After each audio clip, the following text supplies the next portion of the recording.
네, 이번 시간부터는 원가 배분에 대해서 보도록 하겠습니다. 자, 97페이지 보시면 원가 배분에 대해서 의의가 나와 있는데요. 자, 우리가 지난 시간에 마지막쯤에 푼 문제 혹시 기억하시나요? 자, 거기서 우리가 제조 간접비를 직접 노무비 기준으로 A 선박에 배분하는 그런 문제를 푼 적이 있어요. 자, 이렇게 우리가 직접적으로 추적이 되는 원가는 당연히 그 원가가 바로바로 파악이 되지만 간접 원가, 즉 제조 간접비를 얘기하는 거죠. 또는 공통 원가.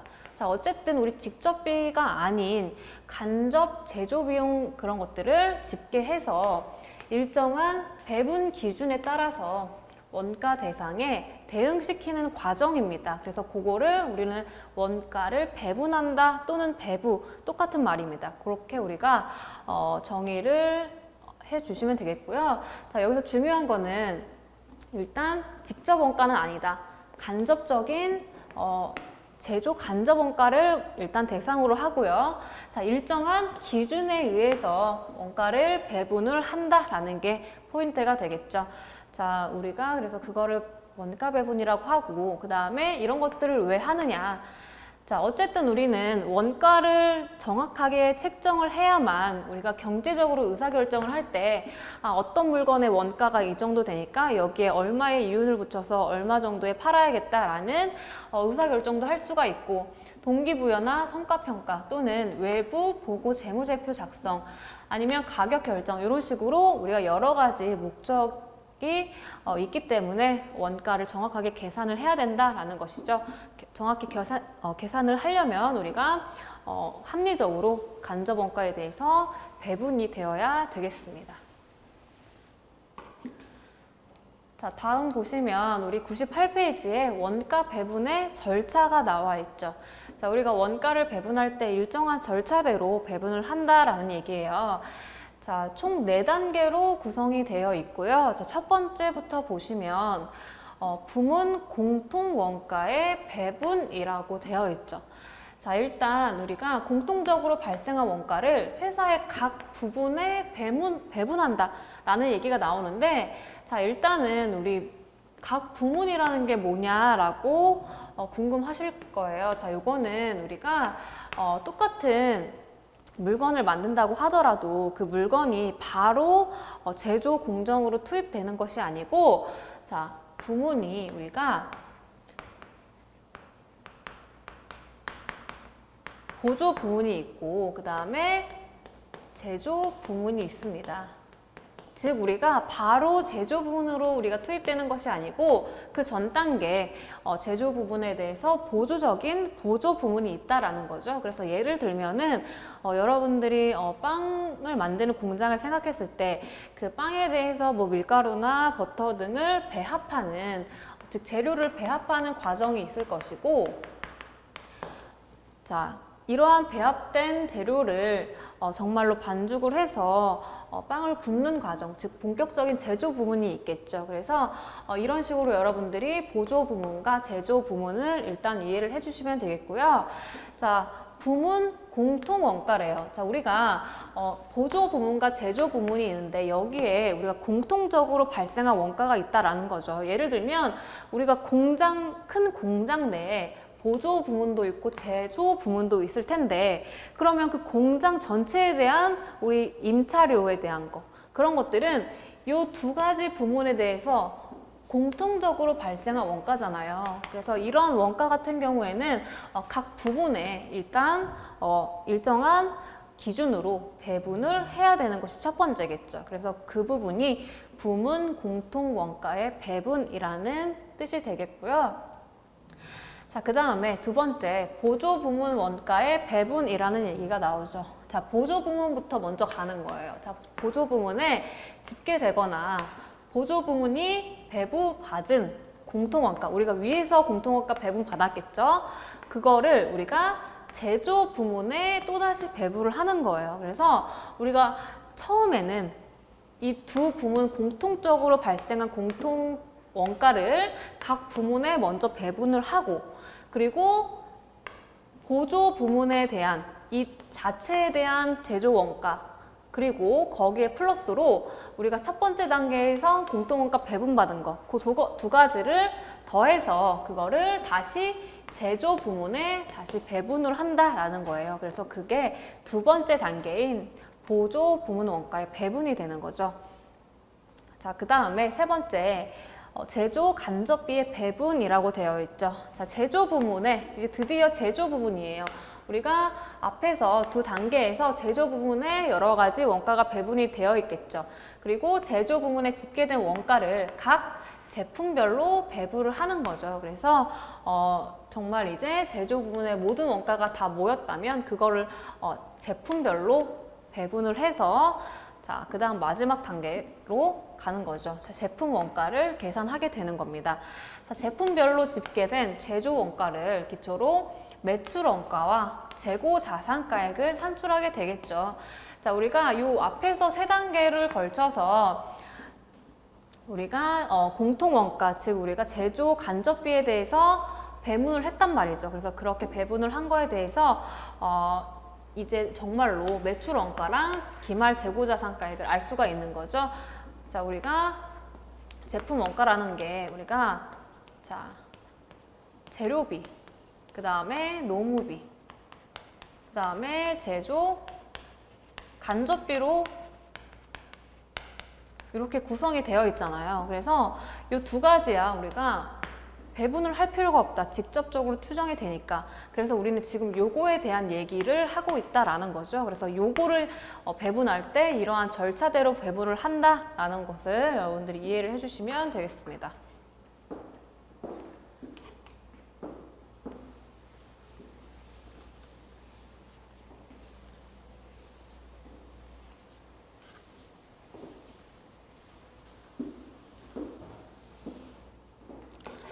자, 다음으로 원가 배분 기준이라는 얘기가 나오죠. 자, 우리가 이런 원가를 배분할 때 아무렇게나 배분하는 것이 아니고 일정한 기준에 의해서 배분을 한다라고 얘기를 했잖아요. 그러면 그러한 기준들에 대해서 어떤 기준들이 있는지를 보는 거예요. 자, 첫 번째 보시면 인과관계 기준이라고 되어 있죠. 자, 요거는 말 그대로 인과관계, 여러분들 인과관계라는 얘기 아시죠? 자, 어떠한 특정한 우리가 원가가 발생됐을 때, 아, 이 원가는 요것 때문에 원가가 발생한 거야 라고 직접적으로 인과관계가 있는 경우에 그거대로 배분을 해라 라는 것이 인과관계 기준입니다. 자, 보시면 원가 배분을 가장 정확하게 할 수 있는 자, 가장 이상적인 배분 기준이래요. 자, 당연히 내가 어떤 것 때문에 원가가 발생이 됐는지만 파악이 되면 그대로 배분을 하는 것이 가장 이상적인 방법이 되겠죠. 하지만 인과관계라는 것이 그렇게 쉽게 파악이 되는 부분은 아닙니다. 그래서 정확한 측정이 곤란합니다. 그래서 우리가 예를 들면은 공장에 전기료가 발생을 하는데 기계들이 여러 가지 기계들이 있다라는 거죠. 그러면 내가 보조 부분에 있는 기계에서 얼마의 전기가 됐는지, 소비가 됐는지, 또는 재료 부분에 얼마의 전기가 소모가 됐는지, 이런 것들을 인과관계로 따지면은 그게 가장 정확하긴 하지만 그런 것들을 파악하는 것이 현실적으로 굉장히 힘들다라는 단점이 있다라는 거죠. 자, 그게 바로 인과관계 기준이었고요. 자, 그 다음 두 번째, 수혜 기준이 있죠. 수혜 기준이라는 거는 자, 말 그대로 혜택 받은 그만큼 원가를 배분해라 라는 얘기입니다. 그래서 공통 원가로부터 받은 경제적 효익에 따라 원가를 배분한다 라는 것이 수혜 기준이고요. 자, 요런 게 있구나 라는 정도만 알고 계시면 되고, 자, 그 다음에 부담 능력 기준이 있어요. 자, 요거는 말 그대로 부담 능력이 많은 그러한 부문으로 그만큼 더 많이 원가를 배분해라 라는 얘기예요. 그래서 원가 배분 대상의 부담 능력에 따라 그렇게 원가를 배분해라 라는 얘기죠. 그래서 이런 것들은 사실 공정하게 원가가 배분이 됐다고 말할 수가 없죠. 왜냐하면 해당하는 그 인과관계에 따라서 그렇게 배분하는 것이 가장 합리적인데 단순히 부담 능력이 많다고 해서 거기에 원가를 더 많이 배분을 하게 되면 우리가 정확한 원가를 계산을 할 수가 없습니다. 그래서 요거는 합리적인 기준이라고 볼 수는 없겠죠. 그래서 마지막 공정성과 공평성 기준이라는 게 나오죠. 그래서 공정하고 공평하게 우리가 원가 배분을 해야 된다라는 얘기예요. 그런데 이런 것들은 말이야 쉽지만 굉장히 추상적이고 포괄적인 얘기다라는 거죠. 그래서 당연히 공정하고 공평하게 원가 배분을 하고 싶지만 그게 현실적으로 쉽지가 않고 구체적인 배분 기준으로 활용하기가 곤란하다라는 것이죠. 그래서 우리가 원가 배분이라는 것 자체가 공통적인 간접 원가를 가지고 배분을 하는 거기 때문에 여러 가지 기준 중에서 가장 합리적인 방법을 선택을 해야겠죠. 그래서 그 중에서 가장 합리적인 방법은 뭐다? 인과관계 기준이다. 이 정도만 여러분들이 정리를 해주시면 되겠습니다.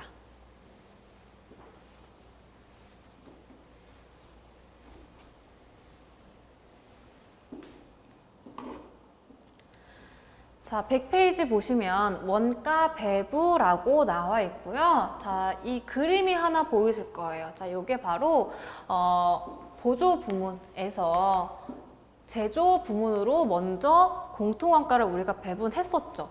그리고 나서야 우리가 제품이라는 이 부분으로 제조 간접비를 배분을 했다라는 거죠. 그래서 이러한 흐름대로 우리가 원가를 배분한다라는 거죠. 그래서 원가 배분하는 것도 순서가 있다라는 거고, 첫 번째 보조 부분 같은 경우에는 아까 전에 예를 들었듯이 우리가 반죽을 만들기 위해서 원재료를 배합을 했어요. 그러면 그러한 부분을 보조 부분이라고 하고, 보조 부분 원가에 자, 일단 배부를 한 다음에 그 다음에 이제 정말로 본격적인 빵을 굽고 반죽을 하는 제조 부문으로 간 다음에 여기서 이제 집계된 원가를, 즉 제조 부문 자체에서 발생한 제조 간접비도 있고 보조 부문에서 배부를 받은 그런 원가도 있을 거잖아요. 그래서 그 원가를 모두 합쳐서 제품에 배부를 하게 되는 것이죠. 그래서 제품에 배부를 하는 것을 제조 간접 원가의 배부라고 하죠. 그래서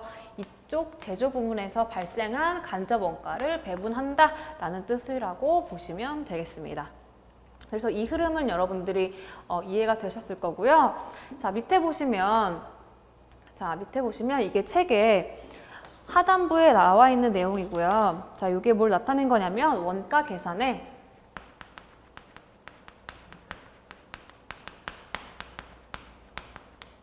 절차를 나타낸 거라고 보시면 되겠습니다. 그래서 우리가 원가를 계산할 때 일정한 절차가 있다라는 거죠. 자, 우리가 방금 봤던 거는 원가 중에서도 간접 원가를 배분하는 과정이었다면 그러면 정말로 우리가 원가를 계산할 때 어떠한 절차로 계산을 하냐라는 겁니다.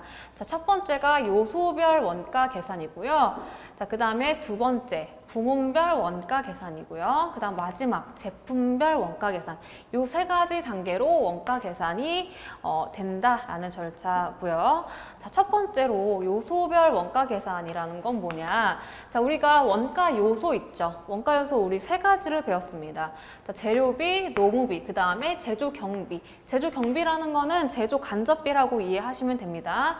그래서 이렇게 세 가지 요소를 분류하고 그 다음에 집계하는 것이 이 요소별로 원가 계산을 하는 것이죠. 그래서 우리가 재료비가 얼마인지 알아야 되고 노무비가 얼마인지 알고 그 나머지 직접 추정할 수 없는 제조 간접비, 즉 제조 경비가 얼마인지부터 먼저 알아야 그 금액을 가지고 우리가 나중에 이거를 배분을 할 거잖아요. 그래서 일단 각 요소별로 얼마가 발생했는지 집계하는 것이 첫 번째가 와야겠죠. 그래서 그거를 요소별 원가 계산으로 분류를 하고요. 그 다음에 두 번째, 부문별 원가 계산이라고 나와요. 그래서 부문이라는 거 보조 부문과 제조 부문으로 나눈다라고 배웠고, 자, 제조 간접비, 즉 우리가 여기서 제조 간접비가 얼마인지 집계를 했죠. 그러면 그렇게 집계된 제조 간접비를 가지고 자, 발생한 장소별로, 즉 부문별로, 자, 어느 부분이냐, 자, 보조냐 제조냐에 따라서 그거를 구분해서 집계한다라는 것이죠. 그래서 부문별 원가 계산이에요. 그래서 만약에 공통적으로 우리가 이 제조 경비가 20만 원이 나왔다라고 했을 때 20만 원 중에서 보조 부문은 3만 원 발생했고 그 다음에 나머지 17만 원은 제조 부문이야 라고 이렇게 우리가 구분하는 그 단계라고 보시면 되겠죠. 자, 그 다음에 마지막 제품별 원가 계산이 나옵니다. 그래서 우리가 요소별로 그리고 부문별로 배분을 한 거를 합치는 거죠. 그래서 합쳐가지고 각 제품의 원가를 계산을 하게 되는 겁니다. 그래서 우리가 재료비, 노무비라는 거는 직접 추적이 되니까 이 재료비, 노무비를 일단 우리가 알 수가 있고 그 다음에 우리가 배분을 우리가 했죠. 이렇게 배분을 한 그러한 제조 간접비까지 합치면 제품의 원가가 된다라는 뜻이 되겠죠. 그래서 우리가 원가 계산을 할 때 요소별, 그 다음에 부문별, 마지막으로 제품별로 원가를 계산한다. 이 순서는 여러분들이 기억을 하셔야 되겠습니다.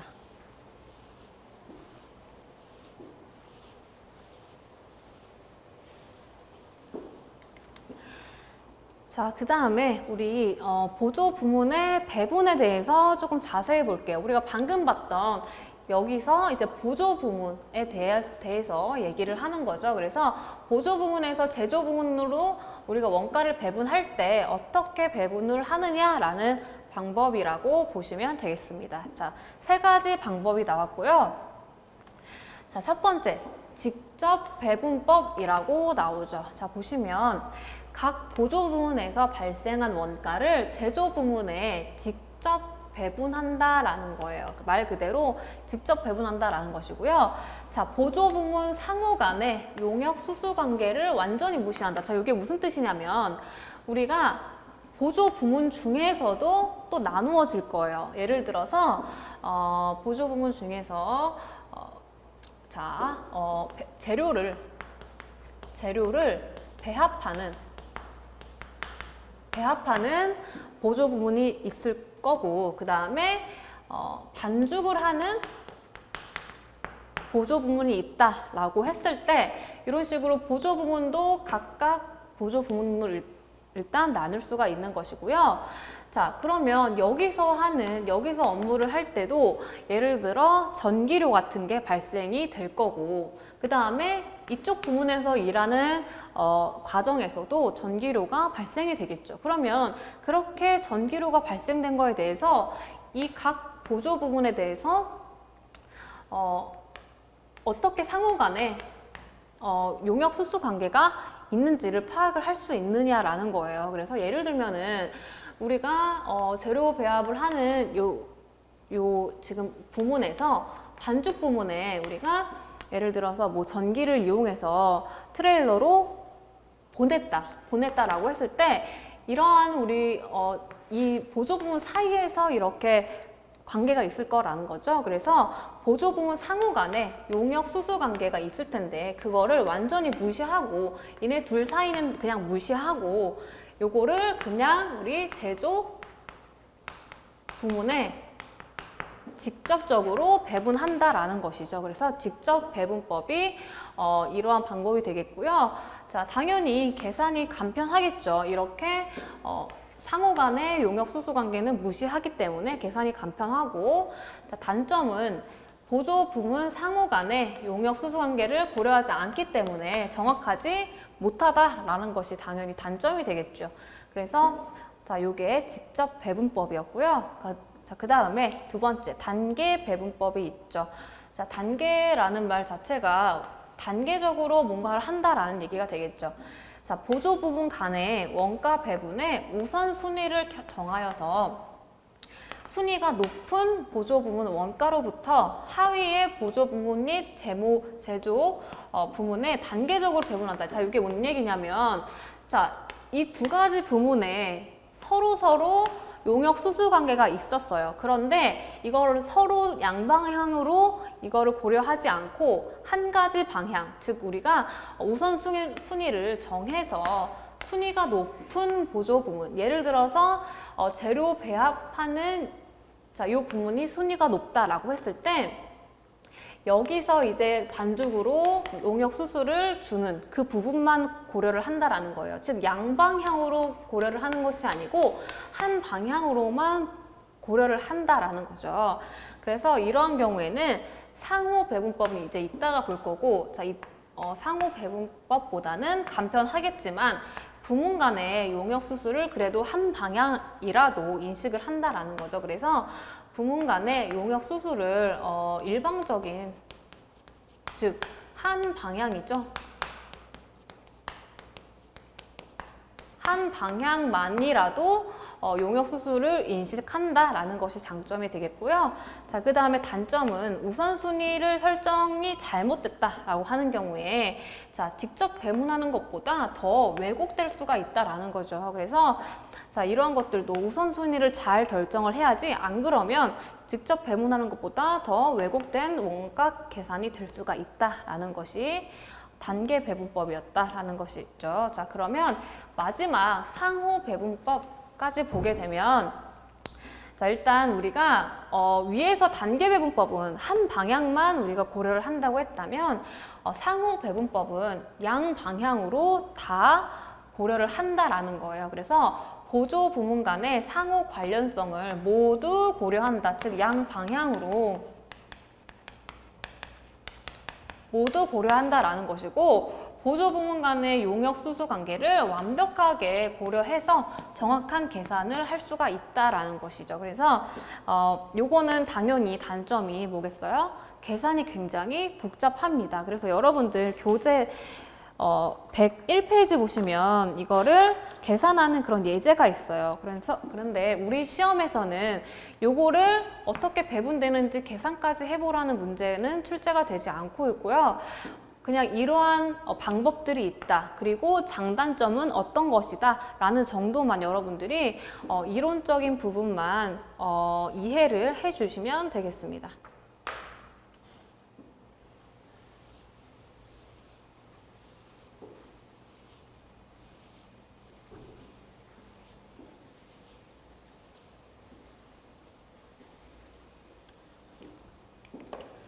자, 그러면 우리 기출문제 풀고 마무리를 해보도록 할게요. 다음 중 보조 부문 원가의 배부 방법에 대한 설명으로 옳지 않은 것은 이라고 나와 있고요.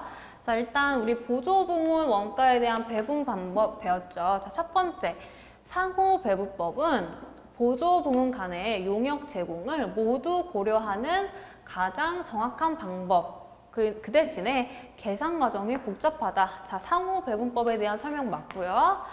자, 두 번째, 단계 배분법은 보조 부분 간에 우선순위를 먼저 정한다고 했죠. 그래서 자, 배분 결과가 오히려 직접 배분법보다 왜곡되는 경우도 발생할 수가 있다라고 했습니다. 즉 우리가 단계 배분법은 한 방향으로만 우리가 용역 수수 관계를 고려를 하기 때문에 우선순위를 정하는 것이 중요한데, 이게 만약에 잘못됐다라고 하는 경우에는 오히려 더 원가가 왜곡된다라고 했습니다. 자, 맞는 표현이고요. 자, 3번, 직접 배분법은 보조 부분의 자가 용역도 고려하여 1차적으로 배분 후 제조 부문으로 다시 배분한다 라고 되어 있는데, 자, 직접 배분법은 이러한 것들을 고려하지 않고 단순하게 바로 제조 부문으로 배분을 했다라고 했죠. 그래서 계산은 간편하지만 자, 이렇게 자가 용역을 고려하지 않기 때문에 직접 배분법의 그게 단점이다라고 배웠습니다. 그래서 정답은 3번이 되겠고요. 자, 마지막, 일반적으로 원가 배분은 인과관계에 따라 배분하는 것이 가장 합리적이다. 자, 가장 합리적인 방법은 인과관계에 따라서 배분한다라고 우리가 배웠던 내용이죠. 자, 이렇게 해서 정답은 3번이 되겠고요. 자, 이번 시간 여러분들 수고 많으셨고요. 다음 시간에서 뵙도록 하겠습니다.